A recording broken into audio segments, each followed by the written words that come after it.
রাত গভীর হওয়ার পর শ্বশুর আমার দরজায় কড়া নাড়লেন এবং আমাকে বললেন, বউ, আমি বাথরুমে পড়ে গিয়েছিলাম এবং আমার কোমরে ব্যথা হচ্ছে। যদি তুমি একটু মালিশ করে দাও তাহলে আমার একটু আরাম হতে পারে কি। তারপর আমি আমার শ্বশুরকে আমার বিছানায় শুইয়ে দিলাম। এরপর যা ঘটেছে তা আপনি কল্পনাও করতে পারবেন না, কারণ এরপর আমার জীবন সম্পূর্ণভাবে ভেঙে পড়েছিল।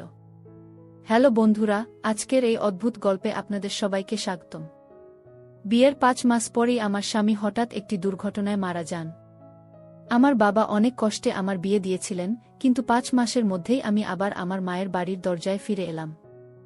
আমার মায়ের বাড়িতে আমার মা ছিলেন না, তাই আমি খুব ভয় পেতাম যে যদি বাবা কিছু বলেন তাহলে আমি কার কোলে মুখ লুকাব। সেখানে আমার সৎমা ছিলেন, তাই ভয় আরও বেশি ছিল। তারপর হঠাৎ একদিন আমার শ্বশুর আমাদের বাড়িতে এলেন এবং আমার বাবাকে বললেন যে তিনি আমাকে আবার তার বাড়িতে নিয়ে যেতে চান। আমার সৎমা সঙ্গে সঙ্গে হ্যাঁ বলে দিলেন, কিন্তু আমার বাবা বললেন, এখন আপনার ছেলে নেই, তাহলে আপনি আমার মেয়েকে কেন নিয়ে যেতে চান? এতে আমার সৎমা বাবার সঙ্গে তর্ক শুরু করে বললেন, এতে এত ভাবার কি আছে? তিনি বলছেন তাকে নিয়ে যেতে চান, তাহলে নিয়ে যেতে দিন। সে তাদের বাড়ির বউ। ছেলে মারা গেছে তো কি হয়েছে? সে তার শ্বশুর বাড়ি যেতে পারে গু।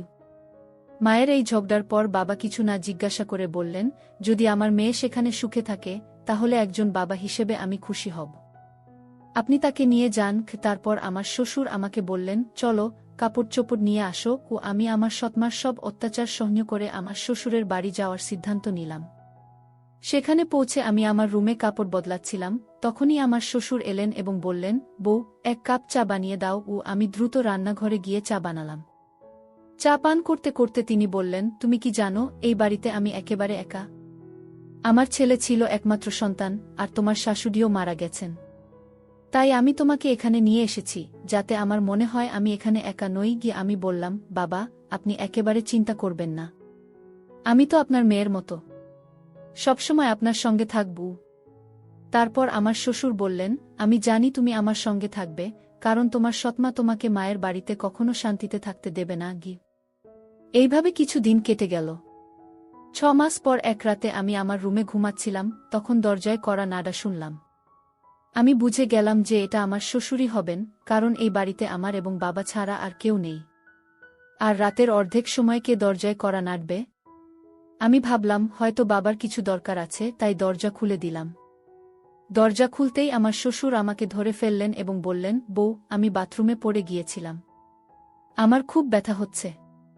যদি তুমি একটু মালিশ করে দাও তাহলে আমার একটু আরাম হতে পারে কি। তারপর আমি আমার বাবাকে আমার বিছানায় শুইয়ে দিলাম। কিন্তু আমি তার রুম থেকে তেল আনতে ভুলে গেলাম। এখন আমার মনে হচ্ছে আমার স্বামী কম বয়সেই আমার সঙ্গে বিয়ে করেছিল এবং আবার এই কম বয়সেই এই দুনিয়া থেকে চলে গেছে। এইসব ভাবতে ভাবতে আমি আমার শ্বশুরের মালিশ করছিলাম এবং দেখছিলাম যে তিনি আমাকে অদ্ভুতভাবে তাকিয়ে আছেন, যা আমাকে আরও ভয় পাইয়ে দিচ্ছিল। তখন আমি বললাম, শ্বশুরজি, কি হয়েছে? আপনার কোনো জায়গায় বেশি আঘাত লেগেছে? ডাক্তার ডাকব? এতে শ্বশুরজি বললেন, না বউ, তুমি শুধু মালিশ করে দাও, এতেই আমার আরাম হচ্ছে। কি তার অদ্ভুত কথা শুনে আমি আরও অস্বস্তি বোধ করতে লাগলাম। তারপর আমি বললাম, শ্বশুরজি, আপনি এখানেই শুয়ে থাকুন। কোমরে ব্যথা নিয়ে আপনি আপনার রুমে কিভাবে যাবেন?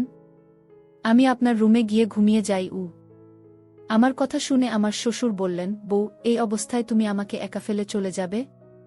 যদি রাতে আমার বাথরুমে যেতে হয় তাহলে আমি একা কিভাবে যাব? এ থেকে ভালো যে তুমি এখানেই ঘুমিয়ে পড়ো। কিছু সময় পর আমার শ্বশুর উঠে আমার কাছে এলেন এবং বললেন, বউ, আমি তোমাকে কিছু বলতে চাই। যদি তুমি আমার কথা মানো তাহলেই আমি বলব। তার এই কথা শুনে আমার মন অস্থির হয়ে গেল। আমি চিন্তিত হয়ে বললাম, শ্বশুরজি, আপনি কি বলতে চান? আমার শ্বশুর একটু হেসে বললেন, আজকের রাত আমি তোমার সঙ্গে কাটাতে চাই, কারণ একা একা এখন ভালো লাগে না।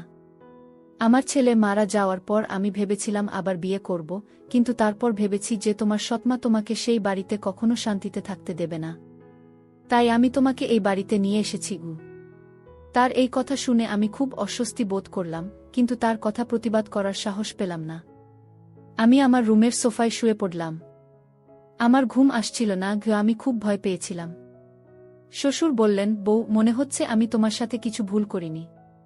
আমি চাই তুমি আমার সাথে বিয়ে করো, যাতে কেউ কিছু বলতে না পারে। তখন আমি হতভম্ব হয়ে বললাম, শ্বশুরজি, আপনি কি বলছেন? আপনি আমার শ্বশুর, আর শ্বশুরের সাথে কিভাবে বিয়ে হতে পারে? আমার শ্বশুর বললেন, দেখো বউ, আমি মানি যে একসময় আমি তোমার শ্বশুর ছিলাম। কিন্তু তোমার স্বামীর মৃত্যুর এখন 6 মাস হয়ে গেছে।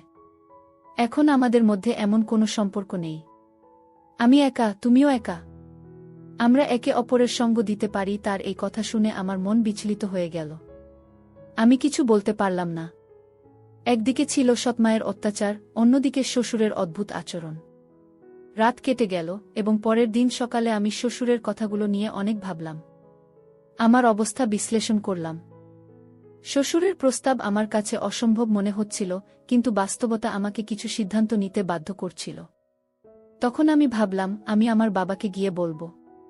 কিন্তু এই সব কথা নিজের বাবার সাথে বলার সাহস আমার হলো না, কারণ আমি জানতাম বাবার সাথে কথা বলার পর আমার জীবনে নতুন সমস্যা আসতে পারে।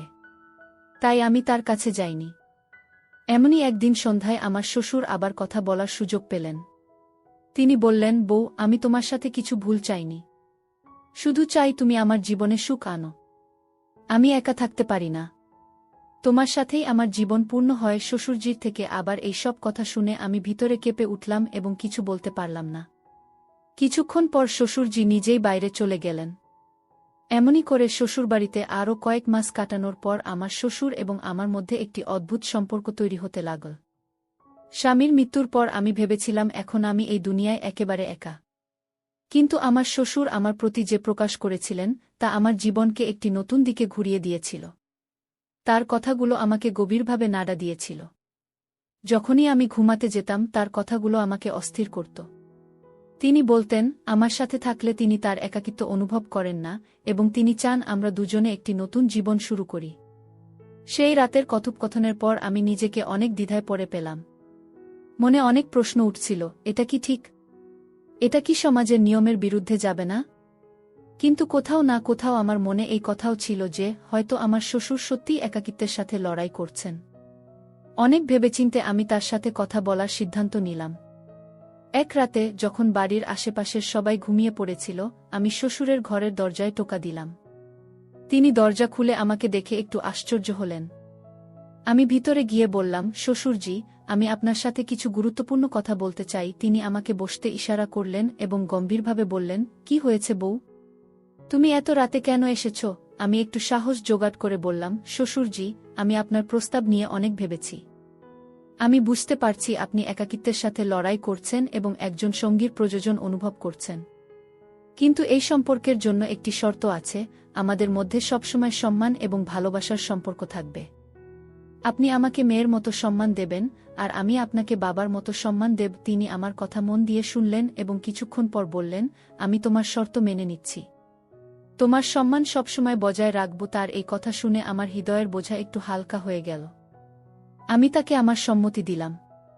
তারপর কয়েকদিন পর আমরা একটি ছোট অনুষ্ঠানে বিয়ে করলাম।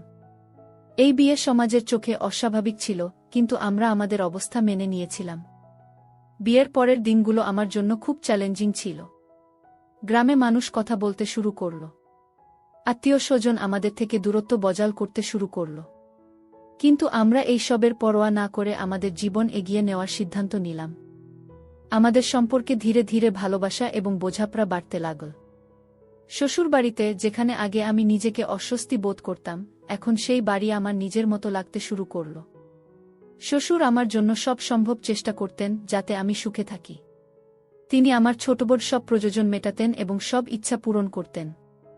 তিনি প্রতিদিন আমার জন্য কিছু না কিছু বিশেষ করার চেষ্টা করতেন, কখনো আমার পছন্দের খাবার আনতেন, কখনো আমার জন্য নতুন শাড়ি কিনতেন। ধীরে ধীরে আমিও তার প্রতি এক ভিন্ন ধরনের সম্মান বোধ করতে শুরু করলাম। আমরা দুজনে মিলে একটি নতুন জীবন শুরু করলাম। শ্বশুর এখন আমার জীবনের একটি অবিচ্ছেদ্য অংশ হয়ে গেছেন।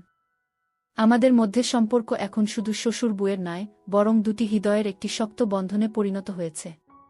তিনি আমাকে সবসময় সাহায্য করতেন, যখনই আমার তার প্রয়োজন হতো। তারা আমাকে আবার হাসতে শিখিয়েছিল, জীবনকে নতুন দৃষ্টিকোণ থেকে দেখতে শিখিয়েছিল। বিয়ের কয়েক মাস পর আমি অনুভব করলাম যে আমাদের মধ্যে এই নতুন সম্পর্ক আমাকে একটি নতুন দিক দিচ্ছে। আমরা একসাথে অনেক কঠিন পরিস্থিতির মুখোমুখি হয়েছি এবং প্রতিবার একে অপরের পাশে দাঁড়িয়েছি। শ্বশুরের সাথে আমার এই নতুন সম্পর্ক আমাকে জীবনের অনেক নতুন দিক দেখিয়েছে। তারা আমাকে এই অনুভূতি দিয়েছে যে জীবনে যদি সঙ্গী সঠিক হয়, তবে কোনো সমস্যাই এত বড় নয় যে তা অতিক্রম করা যায় না। সমাজের দৃষ্টিতে আমরা অনেক কিছু সহ্য করেছি, কিন্তু আমরা কখনো আমাদের সিদ্ধান্তে আফসোস করিনি।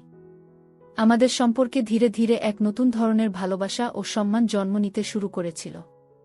তাদের সাথে কাটানো প্রতিটি মুহূর্ত আমাকে কিছু নতুন শিখিয়েছে এবং আমি উপলব্ধি করেছি যে কখনো কখনো জীবন আমাদের এমন মুহূর্তে নিয়ে আসে যেখানে আমাদের সিদ্ধান্তগুলি পুনর্বিবেচনা করতে হয়।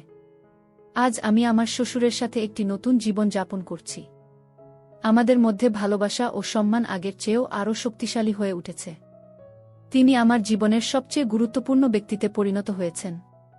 তাদের সাথে কাটানো প্রতিটি মুহূর্ত আমাকে শিখিয়েছে যে জীবনে যতই সমস্যা আসুক না কেন, যদি আমাদের সঠিক সঙ্গী থাকে তবে আমরা প্রতিটি সমস্যার মুখোমুখি হতে পারি।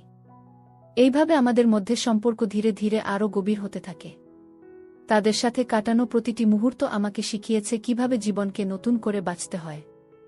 আমরা একসাথে আমাদের জীবনের প্রতিটি চ্যালেঞ্জের মুখোমুখি হয়েছি এবং প্রতিবার জয়লাভ করেছি। এখন আমাদের মধ্যে এই নতুন সম্পর্ক আমাকে একটি নতুন জীবনের স্বপ্ন দেখাতে শুরু করেছে। তাই বন্ধুরা, এটা ছিল আমাদের আজকের ছোট্ট গল্প।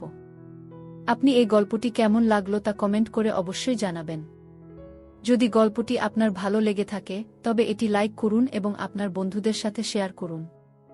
ভবিষ্যতে এমনই রোমাঞ্চকর গল্পের জন্য আমাদের চ্যানেল সাবস্ক্রাইব করুন এবং বেল আইকন টিপতে ভুলবেন না, যাতে আপনি আমাদের কোনো গল্প মিস না করেন। ধন্যবাদ।